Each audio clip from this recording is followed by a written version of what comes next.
तालुक्यातील आरोग्याच्या दृष्टीने महत्त्वाचे केंद्र असलेले राधानगरी येथील ग्रामीण रुग्णालयच सध्या आजारी पडल्याची परिस्थिती आहे। नियोजनाचा अभाव, काही कर्मचाऱ्यांचा मनमानी कारभार आणि सेवेमधील ढिसाळपणामुळे रुग्णांची मोठी गैरसोय होत आहे। रुग्णालय प्रशासनाचा भोंगळ कारभार या सर्व परिस्थितीला कारणीभूत ठरत आहे। राज्याचे आरोग्यमंत्री प्रकाश आंबेडकर यांनी अद्ययावत सुविधा येथे पुरवल्या आहेत, मात्र त्याचा सुयोग्य वापर करण्याचे नियोजन इथल्या प्रशासनाला अद्यापही जमलेलं दिसत नाही।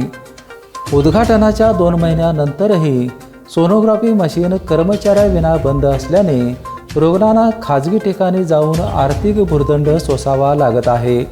पेशंटची वैद्यकीय तपासणीही व्यवस्थित होत नाही। शवविच्छेदन गृहात जनरेटरची सोय देखील उपलब्ध नाही। वैद्यकीय अधिकारी आणि कर्मचारी रुग्णालयात वेळेवर येत नसल्याच्या तक्रारी वाढल्या आहेत। या सर्व प्रकारामुळे ग्रामीण भागातून मोठ्या आशेने येणाऱ्या इथल्या रुग्णांना उपचाराऐवजी त्रासालाच सामोरे जावे लागत आहे। बेपेनसाठी राधानगरीहून उत्तम पाटील।